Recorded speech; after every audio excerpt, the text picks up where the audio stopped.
Hello friends, छेल्ला lecture में आपणे गढ़ चेप्टर पूरु कर्युं, नवुं चेप्टर स्टार्ट करिए। चेप्टर नंबर 4 रासायणिक बंधन अने आणवीय रचना। चेप्टर नंबर 4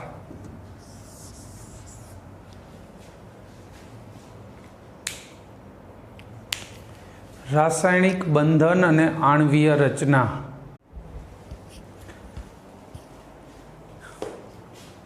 वैज्ञानिकों ने रेग्युलर शू काम होय? मान लो शोध जे थई गई, अत्यारे बधी आटली बधी शोध थई गई, तो हवे शू वैज्ञानिको नवरा हशे एवुं मानो छो के फ्री हशे, अथवा हवे नवा वैज्ञानिकोनी जरूर नथी? नहीं। एक्चुअल में जो केमिस्ट्रीनी वात करीए खाली के वैज्ञानिकोए शू काम करवानुं होय, कोई प्रक्रिया थाय छे एना विषे कोई मंतव्य आप्युं होय, एमां शोध चालू रहे, नवी कई शोध थाय तो जूना मंतव्य ने सुधारवानुं काम होय, नवी प्रक्रियाओ, नवा रसायणों, नवा तत्वों आवर्त कोष्टक में आवुं शोधवानुं काम होय।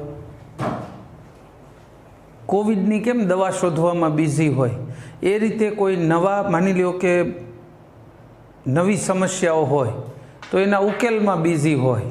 आवा बधा कामों ए करे। जूना मंतव्य ने सुधारे एटलुं ज नहीं, जे मंतव्य अत्यारे एमने बांध्या छे साइंस माटे, तो ई पाछा जनरल पब्लिक ने समझावाय पड़शे ने। नकर साइंटिस्टो जाते जाते समझी लेशे, आपणने कोईने समझावशे नहीं तो आपणने ख्याल नहीं आवे। एटले जे ते मंतव्यो छे ने समझाववाना, नवा मंतव्यो बांधवाना, जूनामां सुधारो करवानो, नवी प्रक्रियाओ शोधवानी, तत्वों शोधवाना, नवा कोईना अणुओ, रचनाओ, बधुं एवुं शोधी राखे। आ एनुं काम, आ एमनुं रूटीन वर्क छे।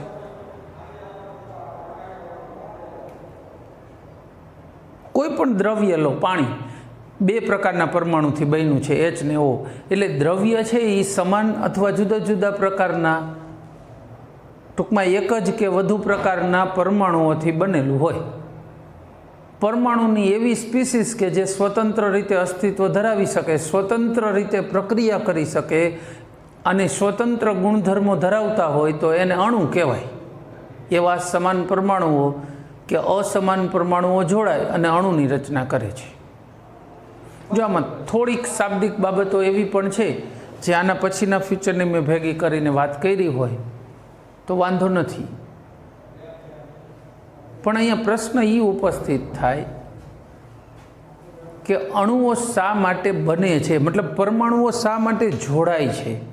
दाखला तरीके सोडियम अने क्लोराइड जोड़ाय अने NaCl बने छे। शा माटे बे जोड़ाणा? थोड़ाक पाछळ एटले केटलाक पाछळ जशो? 201 वर्ष, 200 इयर्स पाछळ जता रहो। એટલે આપણે જે કેમિસ્ટ્રી તમે 9મા 10મામાં ભણ્યા છો એનાથી કેટલા પાછળ જવાનું છે? 200 વર્ષ। એટલે જે કાંઈ આપણે અત્યારે વાત કરી છે અહીંયાથી ચાલુ કરશું અને છેલ્લી હમણાં સુધીની વાતે પહોંચશું। એટલે શરૂઆત કરું છું એટલે 200 વર્ષ પહેલાંની વાત છે એવું સમજો। ત્યારે એ ખબર જ નહોતી પડતી કે શા માટે સોડિયમ અને ક્લોરિન જોડાય છે। ઇલેક્ટ્રોન રચના એટલે શું એની એ ખ્યાલ સાવ શરૂઆતમાં તો હતો જ નહીં।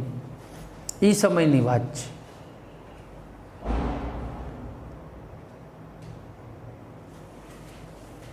तो ए समये एवो प्रश्न उपस्थित थतो कि शा माटे परमाणु जोड़ाईने अणु बनावे छे? शा माटे अमुक परमाणुओ ज तमुक परमाणुओ साथे जोड़ाय छे? शा माटे अमुक परमाणुओ तमुक परमाणुओ साथे नथी जोड़ाता? जेम के धातुओ हेलोजन साथे जोड़ाय छे, एक धातु बीजी धातु हारे नथी जोड़ाती। सोडियम ने मैग्नेशियम वच्चे रासायणिक बंधन नथी थतुं। भौतिक रीते गरम करीने पीगाड़ीने मिक्स करी शको, रासायणिक प्रक्रिया न थाय। हाइड्रोजन ने युरेनियम नी प्रक्रिया करीने एमांथी संयोजन न बनावी शकाय। एटले अमुक शा माटे अमुक परमाणुओ ज तमुक परमाणु साथे जोड़ाय छे? धातु अने अधातु शा माटे जोड़ाय छे? शा माटे अमुक परमाणुओ तमुक परमाणुओ साथे नथी जोड़ाता? मतलब धातुओ धातुओ साथे, अधातु अधातु साथे केम नथी जोड़ाता? આવી બાબતને સમજાવવા માટે ખૂબ ઝાઝા પ્રયત્નો થયા. ખૂબ ઝાઝા એટલે કહું છું 1000થી વધારે પ્રયત્નો થયા છે. ખૂબ ઝાઝા જ કહેવાય ને, એક બાબતને સમજાવવા માટે 1000 પ્રયત્નો બહુ ઝાઝા કહેવાય. પણ એ સમયમાં આવો કોઈ ખ્યાલ હતો જ નહીં. એટલે શરૂઆત ત્યાંથી કરીએ. કોસેલ અને લેવિસ નામના વૈજ્ઞાનિકોએ આના માટેનો અભિગમ બહાર પાડ્યો હતો, જે સૌથી પહેલો વહેલો એવો નોંધપાત્ર સફળ પ્રયત્ન આ બાબતને સમજાવવાનો કોસેલ અને લેવિસ નામના વૈજ્ઞાનિકે આપ્યો. સફળ પ્રયત્ન, પણ એમાંય કેટલીક ખામીઓ જોવામાં આવી. એ નિયમમાં જેટલી માહિતી આપવી જોઈએ એટલી પૂરી નહોતો આપી શકતો, એટલે એ પોતે જ ખામી કહેવાય એક પ્રકારની. બરાબર, તમામ પ્રકારની માહિતી ના હોય તો એ ખામી જ કહેવાય ને. તો એ ખામી હતી. તો એના પછી નવો અભિગમ આવ્યો, VSEPR, valence shell electron repulsion principle. Valence shell electron pair repulsion, yes, એનો પ્રિન્સિપલ એટલે સિદ્ધાંત. VSEPR સિદ્ધાંત આવ્યો. સંયોજકતા કક્ષક બંધનવાદ. પછી VB થિયરી, વેલેન્સ બોન્ડ, સંયોજકતા કક્ષક બંધનવાદ. પછી MO theory, molecular orbital theory, આણ્વીય કક્ષકવાદ. હજી જો આનાથી એડવાન્સ હાલવું હોય તો CFT આવ્યું, ક્રિસ્ટલ ફિલ્ડ થિયરી. એનાથી ને એડવાન્સ હાલવું હોય તો ક્રિસ્ટલ ફિલ્ડ થિયરી 2, બાહુબલી 2 આવ્યું તો આને શું વાંધો, બરાબર, આમાંય 2 આવે તો CFT 2 આવ્યું, બાહુબલી પહેલાં હો. એટલે કેમેસ્ટ્રીમાં સિક્વલ ચાલુ થઈ ગઈ. તો આ બધા નિયમો આવ્યા, VSEPR હોય કે VB થિયરી હોય કે MO થિયરીઓ હોય, આવી કોઈ પણ થિયરીઝ હોય, આ થિયરી 100% સફળ ક્યારે ગણાય? શા માટે પરમાણુઓ જોડાય છે? ચોક્કસ અણુ જ બનાવે છે. શા માટે ચોક્કસ આકારના અણુ બનાવે છે? અણુઓના આકારની માહિતી મળે. શા માટે જોડાય એની માહિતી મળે. તમામ માહિતી જો થિયરી આપણને આપી શકે. શા માટે કોઈક અણુઓ જ રંગીન હોય છે, બધા નહીં. રંગીન હોય તો એ કેવો રંગ કયા આધારે ધારણ કરે છે એની માહિતી. ચુંબકીય ગુણધર્મને લઈને અણુ અલગ પડે છે તો એની માહિતી. આ તમામ માહિતી ધરાવતી હોય એવી જો કોઈ થિયરી એક મળી જાય તો આ બધી કાઢી નાખી લો. પણ એવી સિંગલ થિયરી છે નહીં, આજ સુધી ઉપલબ્ધ નથી. એવી સિંગલ થિયરી છે જ નહીં. ભવિષ્યમાં શોધાઈ શકે એવા ચાન્સ કેટલા? 0%. 0%. એવું કેમ કહી શકાય કે ભવિષ્યમાં એવી થિયરી શોધાશે પણ નહીં કે જે સિંગલ થિયરી આ તમામ માહિતી આપી દે? ચાન્સ નથી.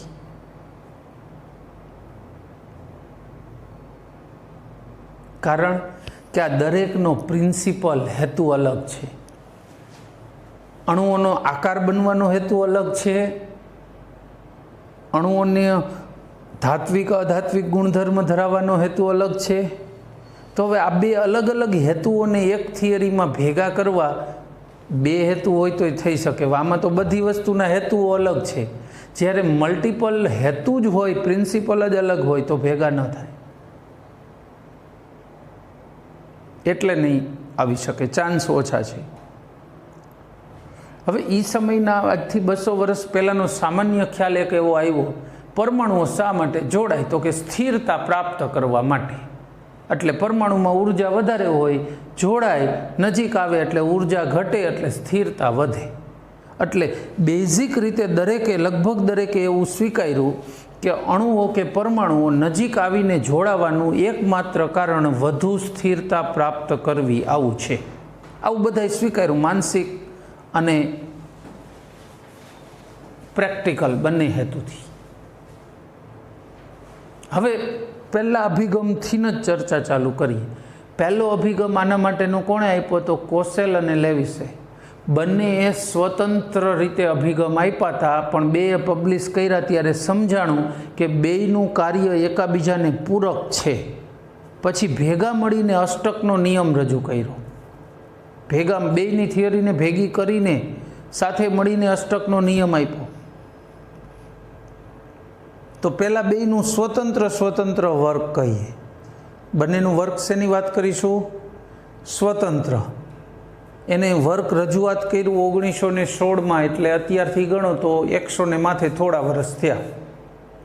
ચાલુ મેં કીધું ને 1000 પ્રયત્નો થયા છે, 200 વર્ષ થયા પ્રયત્નો ચાલુ જ હતા આ બાબતને શોધવાના.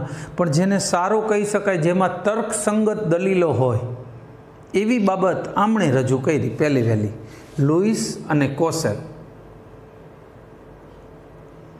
લુઈસે શું કીધું? ચાલો પહેલાં લુઈસની બાબતને સમજીએ. લુઈસે શું કીધું? બે બાબત છે. લુઈસને સમજવા માટે, એ સમયના એના કથનને સમજવા માટે બે જ બાબત રજૂ કરીશું. લુઈસે એક તો પરમાણુ કર્નલ કીધું. પરમાણુ કર્નલ એટલે શું? આપણે સંયોજકતા કોષ એવું આવ્યું હતું ક્યાંય? સૌથી બાહ્યતમ કોષ હોય એને શું કહેવાય? સંયોજકતા કોષ. તો હવે કોઈ પણ પરમાણુ હોય, માની લો કે સોડિયમ છે, તો એની પહેલી કોષમાં 2 ઇલેક્ટ્રોન, બીજામાં 8 ઇલેક્ટ્રોન, 8 અને ત્રીજામાં 1. રેડી? આ સોડિયમની વાત થઈ. તો સૌથી બહારની સંયોજકતા કોષ આ થઈ ગઈ. એમાં કેટલા ઇલેક્ટ્રોન છે? 1. એને જવા દો, છેલ્લા ઇલેક્ટ્રોન નહીં ગણવાના.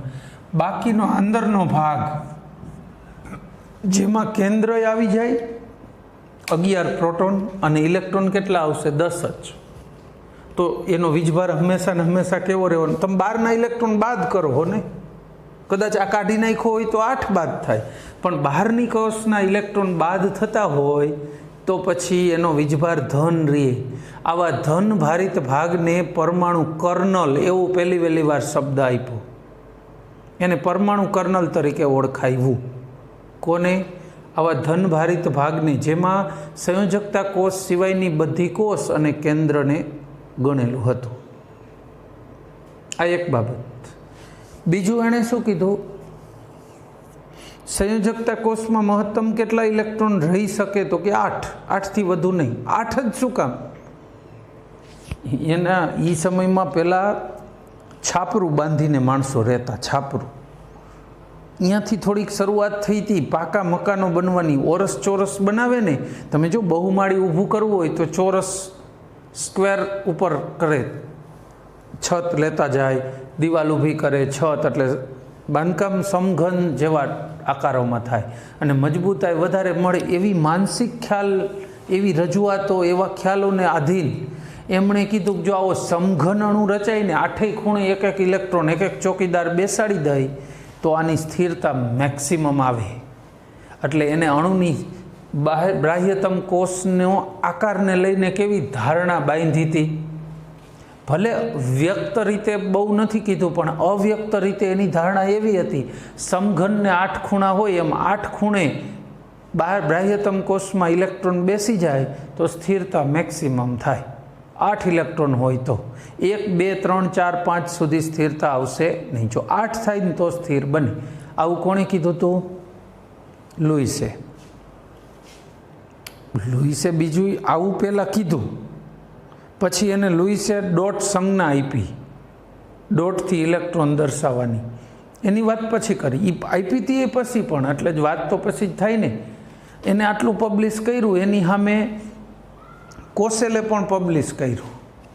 કોસેલે શું પબ્લિશ કર્યું? એને એમ કીધું કે સ્થિર બનવા માટે પરમાણુ છે એ કાં ઇલેક્ટ્રોન મેળવે ને કાં ઇલેક્ટ્રોન ગુમાવે.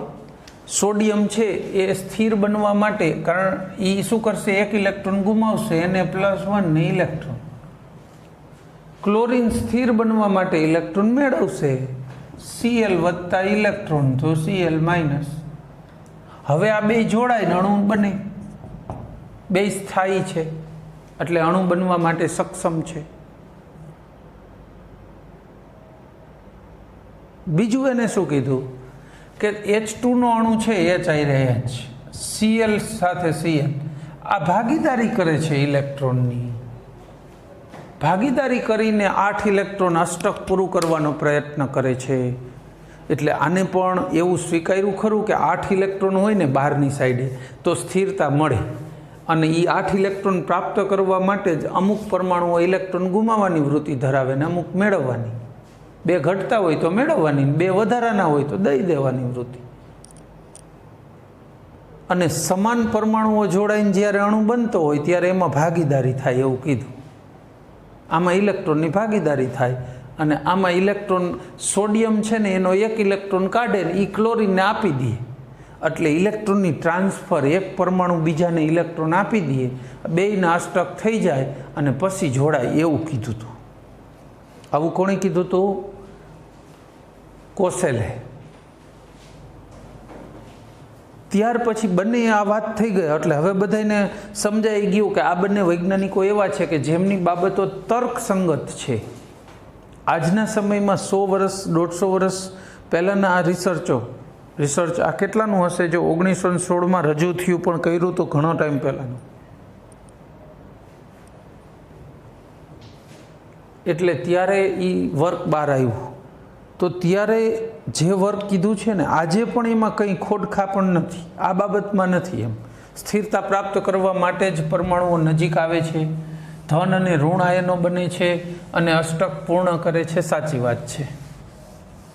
ચલો, એટલી બાબતમાં હજી વાંધો હતો નહીં, આજે બહુ નથી, પછી જોઈએ હમણાં. લુઈસે બીજું શું આપ્યું? આપણે કીધું ડોટ સંજ્ઞા. લુઈસે શું આપ્યું છે? ડોટ સંજ્ઞા. એને લુઈસ સંજ્ઞાઓ પણ કહેવાય. એને એમ કીધું કે આ વારે ઘડીએ યાદ રાખવા બાહ્યતમ કોષના ઇલેક્ટ્રોન, તો સોડિયમ લખવું તો એમાં કર્નલ આવી ગયું બધું. છેલ્લી કક્ષકમાં છેલ્લી કોષમાં કેટલા ઇલેક્ટ્રોન? 1, તો આમ દર્શાવવાનું. કાર્બન હોય તો છેલ્લી કોષમાં કેટલા ઇલેક્ટ્રોન? 4, તો 4 દર્શાવો. ઓક્સિજનમાં છેલ્લે કેટલા ઇલેક્ટ્રોન?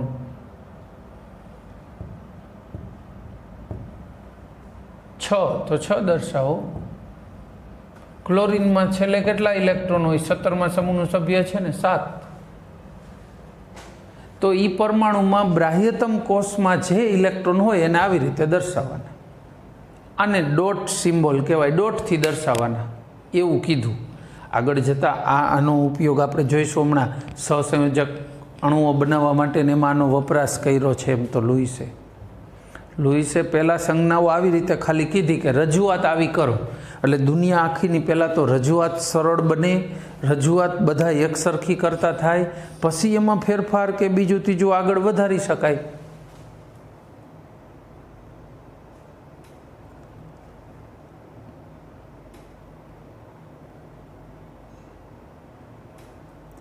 ત્યાર પછી કોસેલે રાસાયણિક બંધનના સંબંધમાં વાત કરી. કોસેલે શું કીધું કે એક પરમાણુ જે વિદ્યુતીય ધન હોય છે, મતલબ ધાતુઓ જે ઇલેક્ટ્રોન ગુમાવવાનું વલણ ધરાવે છે, એટલે ઇલેક્ટ્રોન આપવાની વૃત્તિ ધરાવે. બીજા અધાતુઓ અથવા તો વિદ્યુતીય ઋણ તત્વ કે જે ઇલેક્ટ્રોન સ્વીકારવાની વૃત્તિ ધરાવે. કેટલા ઇલેક્ટ્રોન આપશે અથવા કેટલા સ્વીકારશે એનો આધાર કોના ઉપર હોય? તો કે 8 અષ્ટક પૂર્ણ કરવામાં કેટલા ઘટે છે. જો આઈધરી અષ્ટક પછીના જે ઉપરના ઇલેક્ટ્રોન હોય એ ગુમાવવાની વૃત્તિ ધરાવતા હોય ને અષ્ટકમાં ઘટતા હોય તો એટલા ઇલેક્ટ્રોન મેળવવાની વૃત્તિ ધરાવે. જેટલા ઇલેક્ટ્રોન મેળવે અથવા જેટલા ઇલેક્ટ્રોન ગુમાવે એને એની વિદ્યુત સંયોજકતા કહેવાય. પહેલી વાર વિદ્યુત સંયોજકતા શબ્દ પણ કોસેલે જ આપ્યો છે. ઇલેક્ટ્રોવેલન્સી આ શબ્દ કોણે આપ્યો છે? કોસેલે. કદાચ ચોપડી સાથે આ વિડીયોને મેચ કરો તો થોડું કદાચ આગળ પાછળ લાગે ને તમને, તો પણ એ બાબત પરફેક્ટ છે. હું લોજિકલી જે રીતે શોધાણું છે ને એ રીતે જ આગળ વધી રહ્યો છું. ખાલી પેરેગ્રાફ બહુ તો તમને બુક મુજબ ઉપર નીચે લાગશે, બાકી વાંધો નથી. આ પરફેક્ટ છે, જે હું કહું છું ને થીસિસમાંથી વાંચેલું છે. વિદ્યુત સંયોજક ઇલેક્ટ્રોવેલન્સી કોણે પહેલી વાર આ શબ્દ પ્રયોગ કર્યો છે? કોસેલે. જો કર્નલનો પહેલી વાર શબ્દ પ્રયોગ કર્યો તો લુઈસે. અચ્છા, આને શું કીધું? વિદ્યુત સંયોજકતા એટલે કોઈ પણ પરમાણુની બાહ્યતમ કોષમાં રહેલા ઇલેક્ટ્રોનની સંખ્યાને સમાન હોય વિદ્યુત સંયોજકતા, અથવા એને 8માંથી બાદ કરો એટલી હોય. દાખલા તરીકે ऑक्सीजन है एनी संयोजकता केटली तो कि आ 6 इलेक्ट्रॉन है 8 मांथी बाद करो तो 2 आवे। हाँ तो आनी संयोजकता 2 है -2 बाद करवाना होय त्यारे ई ऋण थाय अने उमेरवाना होय जो आ सोडियम में केटला छे 1 इलेक्ट्रॉन है तो आनी संयोजकता 1 गुमाववानी वृत्ति धरावे। 8 मांथी बाद करो तो 7 थाय तो 7 इलेक्ट्रॉन एटला बधा मेळवी शके नहीं एने पछी एनुं केंद्र एटला बधा इलेक्ट्रॉन ने पकड़ी शके नहीं एक साथे एटले एनी +1 होय नानी -2 होय। आनी केटली थाय 7 छे 8 मांथी बाद करो 1 थाय तो -1 होय। तो आवुं पहली वहेली वार कोणे गणता समजाव्युं ने शीखवाड्युं। धन आयन अने ऋण आयन बे जो बने छे कई रीते कोशल मुजब आज सोडियम है ने सोडियम इलेक्ट्रॉन रचना शू होय नियोन कम्प्लीट 3s1 आमांथी Na+1 बनशे एटले निष्क्रिय वायु जेवी रचना प्राप्त करशे। रेडी ई इलेक्ट्रॉन क्लोरीन मेळवशे। क्लोरीन नी इलेक्ट्रॉन रचना हती नियोन कम्प्लीट 3s2 ने 3p5 आ इलेक्ट्रॉन मेळवे हवे Cl- बने नियोन कम्प्लीट 3s2 3p6 आना बराबर शू कही सको आर्गोन कम्प्लीट। जो निष्क्रिय वायु जेवी रचना प्राप्त करी एटले इलेक्ट्रॉन मेळवीने अथवा गुमावीने ए शू करे छे अष्टक पूर्ण करी ले निष्क्रिय वायु जेवी रचना प्राप्त करे छे। हवे आ धन अने ऋण आयनो Na+1 अने Cl- विद्युत भारनुं संतुलन आवी जाय बेयमां। मान लो के आनो +2 होत तो आपणे आवा ऋण आयनो केटला जोड़वा पड़े 2 एटले विद्युत भारनुं संतुलन आवी जाय ए रीते स्थिर विद्युत बळथी आकर्षाईने जोड़ाय। 2 वच्चेनुं जे जोडाण छे एने केवो प्रकारनुं बळ कहीशुं स्थिर विद्युत प्रकारनुं आकर्षण बळ कूलम्बिक फोर्स अत्यारना समय मुजब एने वर्षों पहला स्थिर विद्युत आकर्षण बळ एवुं आ लोकोए शब्द वापर्या हता अने त्यारे रूटीनमां हता अने आजे पण छे ज। धन अने ऋण वच्चे जे आकर्षण बळ छे एने स्थिर विद्युत आकर्षण बळ कहेवाय। आवुं बीजुं उदाहरण लेवुं होय तो लई शकाय। केल्शियम इलेक्ट्रॉन रचना शुं छे आर्गोन कम्प्लीट 4s2 एमांथी Ca+2 बने आर्गोन कम्प्लीट। चलो 2 इलेक्ट्रॉन छूटा पड़ी 2 फ्लोरीन होय ए आ 2 इलेक्ट्रॉन मेळवे। हवे फ्लोरीन इलेक्ट्रॉन रचना शुं छे हीलियम कम्प्लीट 2s2 અને 2p5 आ इलेक्ट्रॉन मेळवा पछी 2f- बनशे। इलेक्ट्रॉन रचना हीलियम कम्प्लीट 2s2 અને 2p6 बराबर शुं थई जाय आम तो नियोन कम्प्लीट निष्क्रिय जेवी थई गई। हवे एक Ca+2 અને 2f- जोड़ाय CaF2 बने स्थिर विद्युत आकर्षण बळथी जोड़ाय। अहींया केल्शियम छे एनी विद्युत संयोजकता केटली कहेवाय 2 इलेक्ट्रोवेलन्सी 2 एटले विद्युतीय रीते ई -1 वीजभारवाळा केटलाने आकर्षी शकशे 2 ने 2 घटकोनी 2 फ्लोरीन ने आकर्षे ने। हमें जो ऋणवाळा -2 वाळुं होत तो केटलाने आकर्षे 2 सामे 2 तो पूरुं थई जात 1 ने ज। એટલે વિદ્યુત સંયોજકતાનો મતલબ પણ અહીંયા ક્લિયર કરવાનો છે। વિદ્યુત સંયોજકતાનો મતલબ શું કરી છે ધનભાર જે ઋણને આકર્ષી શકે અથવા ઋણભાર જેટલા ધન વીજભારને આકર્ષી શકે એ સંખ્યાને વિદ્યુત સંયોજકતા કહેવાય। अथवा ये आयन ऊपर जे एकम वीजभार होय ने आ वीजभार ई जेनी संयोजकता +2 वीजभार छे तो आनी विद्युत संयोजकता केटली थशे 2 तो आ विद्युत संयोजकता छे। हवे कोशेलनी वात करीए। कोशेले आ बधुं जे कीधुं ने एटले एने समजाणुं के हाँ आवुं होय ने आ बराबर छे बधाए स्वीकार्युं खरुं। पछी घणा लोको प्रॉब्लेम लईने गया। કેટલાક એવા અણુઓ હતા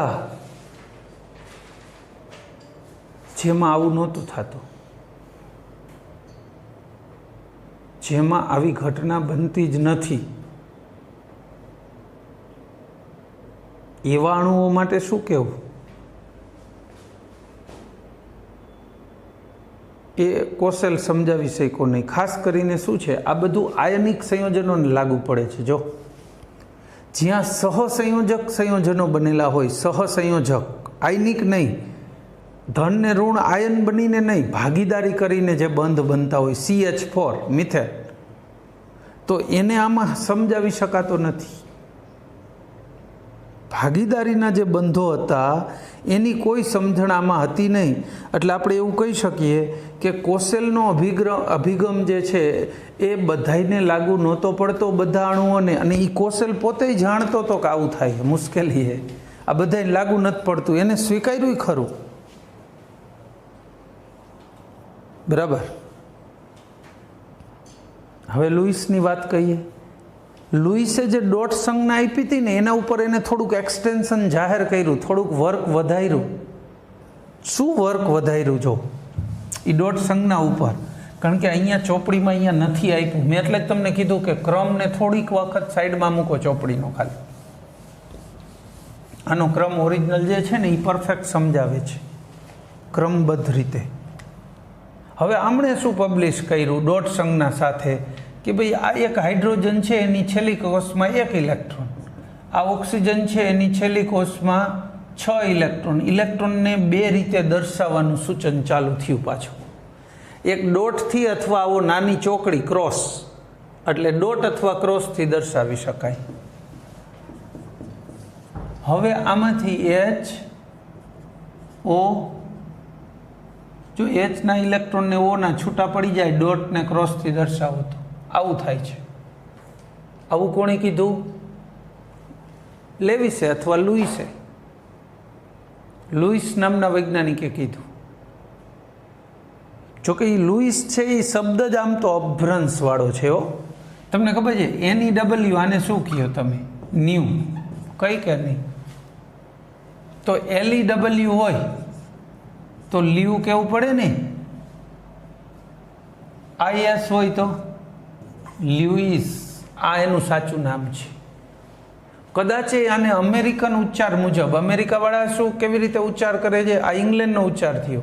અમેરિકાવાળા ઉચ્ચાર કેવી રીતે કરે? આ જે શબ્દ દેખાય એ જ લેવિસ. આપણે આ બધું તડકે મૂક્યું, લુઈસ કરી નાખ્યું, લ્યુઇસનું લુઈસ કરી નાખ્યું. ખેર એ તો ભાષા બદલે એટલે શબ્દોની તો થોડીક મારામારી રમત થઈ જાય. ક્યારેક કોકનું સારું થઈ જાય, કોકનું નામ બગડી જાય. ખેર લુઈસ, ચલો ને લુઈસ તો લુઈસ, આપણે કંઈ ફેર નથી પડતો. લ્યુઇસ કહી કે લુઈસ કહી, આપણને લ્યુઇસ એમ બોલતા બહુ નથી ફાવતું. ગુજરાતી ભાષાના જે કોઈ પણ શબ્દો છે એ જો જીભને કાં આમ વાળીને બોલવાના, અડાડીને બોલવાના, છૂટી પાડીને બોલવાના, હોઠને દબાવીને, પણ જીભને આમ વાળીને બોલવાના. લ્યુ જો આમ તરત જ જીભ વળે, એ વાળવાની સિસ્ટમ આપણા નથી ભાવ, વાંધો એનો છે. ઇંગ્લેન્ડવાળા જે છે ને એ આમ વાળીને બોલતા, એ વાળીને બોલે, તો એને પ્રોબ્લેમ ક્યાં થાય? આપણા જોડિયા શબ્દો હોય ને એ બોલવામાં એને પ્રોબ્લેમ. એ જોડિયા શબ્દોને સમજતા જ નહીં. જોડિયો શબ્દ એટલે ખબર પડે ને, અડધા અક્ષરો વાળો. અંગ્રેજીમાં અડધો અક્ષર આવે જ નહીં. જો તમે અંગ્રેજીનો કોઈ પણ સ્પેલિંગ લખો, કોઈ દી કોઈ અડધો અક્ષર આવ્યો, અડધો ઈ, અડધો સી, અડધો એચ, એ ગુજરાતીમાં જ આવે. એ એને નથી આવડતું, એ બોલવામાં પછી લચ્છા મારે. આપણે જેમ ઇંગ્લિશમાં મારી ને એવા, બસ જાજો ફેર નહીં. આપણામાં ઘણા બહુ જોરદાર લચ્છેબાજ હોય છે. ઇંગ્લિશ આપો એટલે પછી ખબર પડે, હાઈફાઈ લેવલનું ઇંગ્લિશ બોલે. અમેરિકન્સને ન સમજાય, ઇંગ્લેન્ડવાળાને ન સમજાય. ખેર આપણી વાતને આગળ વધારીએ તો અહીંયા એને જે બંધની વાત કરી ને એ ખાસ જુઓ. જો અહીંયા ધન અને ઋણ આયનની વાત જ નથી કરી, સહસંયોજક બંધની વાત કરી. પછી બંનેએ સાથે મળીને વિચાર્યું, આની વાત કરી પણ આને આયનિક સંયોજનોની વાત નથી કરી. તો આ બાબત તમે આયનિકને લાગુ નથી પાડી શકતા, સહસંયોજકને ભાગીદારી પાડી શકાય, પણ ભાગીદારી આયનિક સંયોજનોમાં ન થાય ને. એને 1 ઇલેક્ટ્રોન ઓલરેડી ગુમાવી દીધો, હવે એ પ્લસ જ છે. Cl એ 1 મેળવી લીધો એટલે માઇનસ જ છે. હવે એ 2 જ્યારે જોડાય તો ભાગીદારી થતી જ નથી. એટલે આયનિક સંયોજનો બને છે જે કોસેલના રૂલ્સ મુજબ ફિટ બેસે છે, લુઈસમાં નથી ફિટ બેસતું, અને લુઈસમાં ભાગીદારી બેસે છે, એ કોસેલમાં નથી બેસતી. તો બંનેએ સાથે મળીને અષ્ટકનો નિયમ આપ્યો. અષ્ટકનો નિયમ શું છે? કોસેલ અને લુઈસ બંનેના વર્કની ફલશ્રુતિ છે. ઓકે, તો અષ્ટકના નિયમમાં શું કહે છે? કોઈ પણ પરમાણુ ઇલેક્ટ્રોનની ભાગીદારી કરીને, ઇલેક્ટ્રોન ગુમાવીને અથવા મેળવીને અષ્ટક પૂર્ણ કરવા માટે પ્રયત્ન કરે છે. બરાબર. આને રાસાયણિક બંધનનો ઇલેક્ટ્રોનીય વાદ કહેવાય. ઇલેક્ટ્રોન વડે રાસાયણિક બંધન સમજાવ્યું. રાસાયણિક બંધનનો આધાર માત્ર ઇલેક્ટ્રોન જ લીધા. આ બધામાં જો કેન્દ્ર સ્થાને શું છે? ઇલેક્ટ્રોન કાં મેળવાન કાં ગુમાવ્યા, ઇલેક્ટ્રોનની ભાગીદારી કરી. પણ રાસાયણિક બંધ બનવા માટે કેન્દ્ર સ્થાને કોને ગણ્યા? ઇલેક્ટ્રોનને. એટલે આ જે અષ્ટકનો નિયમ છે એને રાસાયણિક બંધનનો ઇલેક્ટ્રોનીય વાદ કહેવાય. કે કોઈ પણ પરમાણુઓ જોડાઈને અણુ શું કામ બનાવે? તો કે અષ્ટક પૂર્ણ કરવા માટે. અને એના માટે એ કયા રસ્તા અપનાવી શકે છે? કાં ઇલેક્ટ્રોન ગુમાવવાનો, ઇલેક્ટ્રોન મેળવવાનો, અથવા ભાગીદારી કરવાનો. તો ભાગીદારીની વાત ક્યાંથી ઉઠાવી? લુઈસમાંથી. ઇલેક્ટ્રોન મેળવવાની ગુમાવવાની વાત કોણે આપી? કોસેલે. બધાયનું ભેગું થઈ ગયું ને, બધાયનું માન રહી ગયું. તો આને અષ્ટકનો નિયમ કહેવાય છે. ઓલરાઈટ, આ અષ્ટકનો નિયમ બંને સાથે મળીને આપ્યો છે. અહીંયા એની વાત પૂરી કરીશું અને આજનો લેક્ચર પણ પૂરો કરીશું. બરાબર. અષ્ટકના નિયમ સુધી થયું, પછી આગળ લઈશું. Thank you. જય હિન્દ.